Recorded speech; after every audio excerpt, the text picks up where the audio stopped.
Jake Owen, always great to see you. It's always great to see you. Last we saw you, you were in the studio with us, and you played an acoustic version of Tell Me for me. Yeah. Which sounded great then, and now the single is screaming up the charts for you. Thanks, man. It's really cool. Thanks for playing it, by the way. Yeah.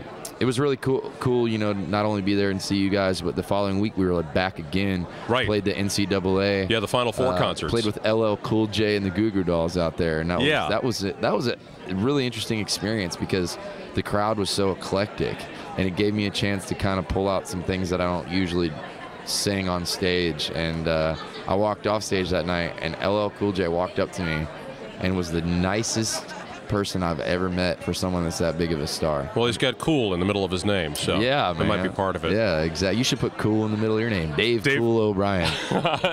Jake Cool Owen. I got to tell you, Indianapolis is famous for having these weird and eclectic mixes of shows.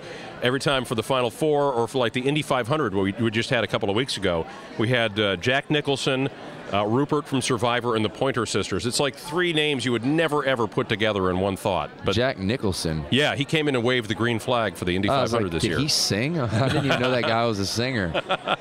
No, but he came in and waved the green flag, so it was pretty awesome. Were you there for the race? Yeah. So you saw the crash at the end? You know what? I got to tell you, I had gotten out of my seat. That was insane. That was right in front of where I had been sitting. But I got up out of my seat, and I moved at that point. Isn't that the way the world turns? It was so hot out there. Nothing was happening in front of us. My wife said, you know, maybe we should just go ahead and head out before the crowd gets big. Next to last lap, right in front of where we were, Mike Conway into the fence. So thankfully he's fine. But yeah, that was a pretty horrific crash. That was pretty horrific, yeah. It was. Your CD, Easy Does It, has been out for quite a while. You've been getting a lot of mileage out of it. You've had, I mean, this is a third hit now off of it? Yeah, it's a third single off this record. I had 3 singles off the last record. So it's pretty cool to, you know, now when I play my shows, I have 6 songs that people know that they were hits on the radio.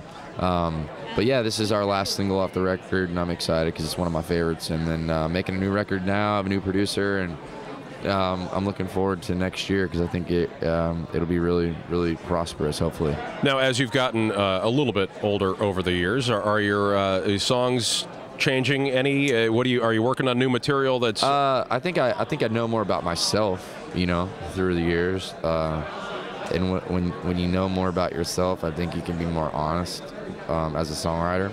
But at the same time, too, when I'm listening to songs, I know more. If it's a song I didn't write, I know what I would say and what I wouldn't say, as opposed to just being a singer of a song, you know? You know, I've asked you about this story before, I know, but for the benefit of those who have not heard about the story behind Green Bananas, it's something that I think is really moving, and that if people haven't heard it before, they should. Thanks, man. I appreciate you saying that.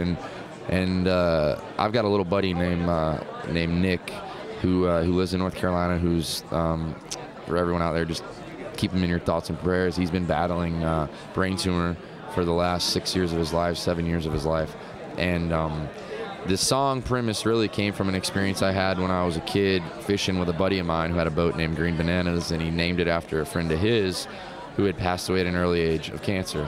And his buddy told him in the hospital, don't ever buy green bananas because you never know what tomorrow will bring and if you'll be around, you know? Yeah. And but his family and Nicholas, they really love that song because it means a lot to them and anyone out there that understands how fragile life can be, you know? Right. It's a positive way of looking at life, and it's a really cool song. I appreciate you even bringing that up, man. That's great. It's cool. Well, Jake, good to see you as always, and have fun at CMA Music Festival. All I know right, we'll man. see you all around, I'm sure, in all the different stages. Where are you playing real quick before we go? I'm playing all over. I'm playing the river stages. I'm doing a fan club party. I did a thing 2 nights ago with Darius Rucker, and then last night Darius and I and Luke Bryan played a show together.